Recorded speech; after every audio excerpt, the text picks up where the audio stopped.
Disclaimer. The ReZero anime is rated TV-14. Sensitive content may or may not be mentioned in this episode. Viewer discretion is advised. This is also a fan project done without the means of monetization. We do not own official ReZero content. All work will be credited in the description of this episode. Thank you for listening. ReZero, Starting Life in Another World, by Tapei Nagatsuki. Translations provided by the Witch Cult Translations Team. Arc 1, A Tumultuous Day. Chapter 7, An Incomprehensible Reunion. What's the matter? Why'd you suddenly space out? Huh? A middle-aged man with stern features called out to him, and he absent-mindedly responded as such. This response caused the man's already creased brow to wrinkle up even further as he scowled. I'm asking a question here. Are you going to buy the appa or not? Huh? The appa! You want to eat it, right? You came here saying that, and then your eye suddenly went blank, which was quite the shock. Anyway, how about it? He was very muscular and had a scarred face, but in his palm was a lovely red fruit. He mentally compared the man's face with the apple-like fruit he was holding out. You see, I'm completely broke. Seriously? You're just browsing? Get out of here! I'm trying to run a business here. I don't have time for window shoppers. The man shooed him away, and he obediently left. He, Natsuki Subaru, examined his surroundings and... What's going on here? In his confusion, all he could do was toss out that question, directed at no one in particular. The main street was crowded as usual, except for the occasional passage of a lizard-drawn carriage. The road was filled to the brim with pedestrians. The sun was still high. The temperature wasn't quite what he'd call hot. But looking at the humanoid wolf walking by, should he call it a werewolf? Looking at its fur, thoughts such as, "Sure must be hot, huh?" floated across his mind. They did, but... This ain't the time to be acting like some sightseeing country bumpkin. What is this? He grabbed his head and twisted his waist. As he performed this full-bodied pose, displaying his distress, a number of curious gazes were directed at him. These gazes felt extremely familiar to him. Just a few hours ago, there were several people staring at him in much the same way, or rather, in the exact same way. Right. Several hours ago. It should have been. As he said this, he looked around again, and then up at the sky, after which he tilted his head. The sun was still high. As far as Subaru remembered, the sun had just been setting. This feeling wasn't unfamiliar to him either. When he first came to this world, he saw night turn to day. So that much wasn't new, but there was one clear difference this time. My wound is gone. He whispered as he rolled up his jersey and confirmed his abdomen's condition. He had been torn up by what he assumed was a huge blade, spraying blood and viscera all over the place. Yet there were no signs of this having happened to him. Since he had no scars, there were obviously no traces of blood on his jersey either. In fact, his well-used jersey didn't even have any dust or dirt stains. The convenience store bag in his hand was in good condition, and his pocket still had his phone and wallet. He was back at square one, in every sense. It felt like he was going crazy. Just being summoned here was already too much for me. What's going on now? As far as his missing wound was concerned, he'd already seen what Satella was capable of, so he wasn't confused on that front. However, he'd clearly sustained a fatal wound in the loot house. It was so bad that he was sure he had died when he lost consciousness. If even an injury like that could be healed, it seemed to him that this world's magic could even revive the dead. Guess the value of life drops quite a bit then. Wait, who was that back then? Realizing that he could see something in his hazy memories, Subaru fervently tried to remember what had happened right before he lost consciousness. Right. He was dying, with his gut split open. There was a woman's voice, he thought. He'd come across a corpse in the loot house.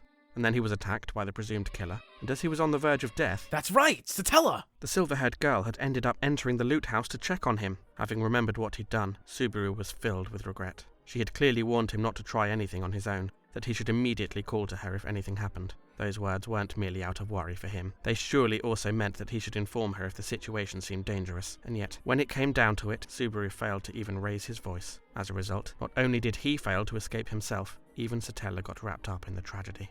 As he drowned in his own blood in that darkness, he definitely saw the assailant cut her down. She collapsed into that sea of blood, the same as him, and stopped moving before he did. Damn it. Didn't he say he was leaving her to me? He remembered the words Puck said to him right before he disappeared. Those weren't words spoken lightly. Subaru himself didn't take them seriously enough, and as a result, things went exactly the way Puck had feared. Despite all the warnings, Subaru had completely failed to notice anything and missed his chance. His present situation was the end result of this. Tossed out onto the streets, totally unaware of what was going on, he didn't even know if they were safe. He was now at a complete loss. Am I some kind of moron? No, I'm definitely a moron. I don't have time to hang around sulking. For now, I'd better look for them. The two might even be dead. Subaru shook his head to rid himself of this terrible thought. He was completely useless, with not even a single redeeming feature. He'd even say he was nothing more than a waste that simply converted oxygen into carbon dioxide. And yet he'd survived. That being the case, he couldn't imagine that magic-using, super kind, super helpful, not quite upfront about her feelings, and yet so virtuous beauty, and that aloof and mysterious oddball of a spirit had died. Or rather, he didn't want to imagine it. Anyways, for now I'll head to the loot house, Subaru decided. Since that was where he'd lost consciousness, he might be able to find some hints there. Once he put his mind to something, he'd immediately start doing it. Here, too, the speed of his decision-making shone. I'm not going to school anymore was usually the sort of decision he was making in his old world, but right now, it would prove useful for him to move quickly and without doubt. However, his determination was, Yo, kiddo, let's have some fun. 3 men blocked his way out of the alley, clearly intending to give him a hard time. Oi, what's with that dumb look on your face? He probably doesn't understand what's going on here. What say we go ahead and teach him? Witnessing his lack of reaction to their threats, the men's lips warped as if sneering at him. To Subaru, this was almost like watching a comedy.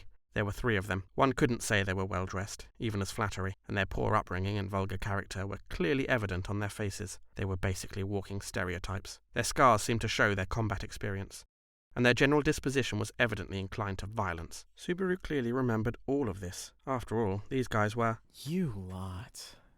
Perhaps you've gone and hit your head somewhere? The reason he was able to meet Satella and Puck just a few hours ago. These guys were basically your typical mobs, but since this was a 3D world, he doubted it was reusing characters, so maybe they were different people with the same appearance. Could there really be 3 other guys with the same looks running around playing bandit? Maybe, if it was just one, but there were 3 of them. It was absurd to think that they'd even party up the same way. In other words, they had to be the same guys he remembered. You've hit your heads, or perhaps this is revenge for your instant defeat. Guess that sort of thing doesn't change even in another world. You didn't bring your pals. You want a fair rematch or something? In the real world, when you took someone down, they'd bring their buddies to exact their revenge. In the end, you'd have to face wave after wave of enemies, no matter how many you beat, and would ultimately die to an absurdly strong foe, getting a game over. This sort of thing happened very frequently. Considering the chain of suffering this pattern creates, perhaps these fellows ought to be commended for relying on their own strength instead of calling on others. Either way, he couldn't help but think they were barking up the wrong tree if they were targeting him. Well, I understand you want to go for the weak one, so I can't criticize you for it. But right now isn't convenient for me. Or should I say... What's this guy talking about? Maybe he's lost it? The men mocked Subaru as he looked for a way to amicably resolve things through discussion. Naturally, this irritated Subaru. The only reason he was trying to settle things peacefully was because he was in a hurry. In truth, he was rather short-tempered under ordinary circumstances, but even so, considering how serious the situation was, he was prepared to deal with a little scorn, but... All right, kiddo. Hand over everything you've got, and maybe we'll let you go. Yeah, sure. Everything I've got, right? I'm in a hurry, so let's leave it at that. Now act like a dog. Crawl around on all 4s and beg for help. Don't get carried away, you bastards! They started getting too cocky, and Subaru's patience ran out. The men were shaken by his sudden burst of rage. As they stood there, dumbfounded, Subaru targeted the one in the middle. He was the man with the knife who had successfully stopped Subaru last time. Naturally, he would probably be just as quick to draw the knife as before. Therefore, I'll start with you. I hate bastards who don't value life. Die! he put his entire body weight behind his palm as it crashed into the man's jaw. He then immediately drove his left arm into the man's undefended torso, slamming him against the wall and knocking him out instantly. It was the work of an instant, and the other men were slow to react. Subaru then knocked one of them down with a leg sweep. He then took advantage of this opening to target the final man, and dove into him. Having tackled him, Subaru lifted him and threw him against the wall with all his strength. The man groaned at the impact as Subaru finished him off with a kick, but when he turned around, the man started getting back up. You bastard. Come on. Now it's 1-on-1. I've already taken down the guys with the knife and the nada. What are you gonna do? The adrenaline pumping through Subaru's veins gave him confidence. This seemed to overwhelm the man, and his expression changed. In truth, he was the guy who had been knocked out by Satella in their previous confrontation. He was the only one whose weaponry Subaru wasn't able to confirm, but judging by that reaction just now, he didn't have anything lethal on him. If it's a fist fight you want, I'm not about to just kneel down for you, you know. Quit screwing around, you bastard. Don't look down on me, brat.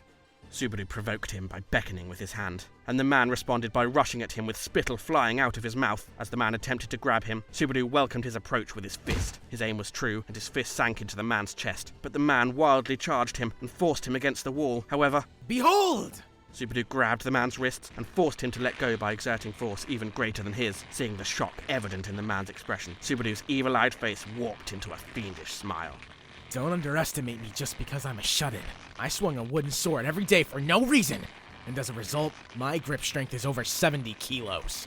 I can bench 82. He had once ruined the atmosphere at a family gathering by crushing an apple with his bare hand, an incident from his dark past. His life as a shut-in consisted of daily training that he never neglected.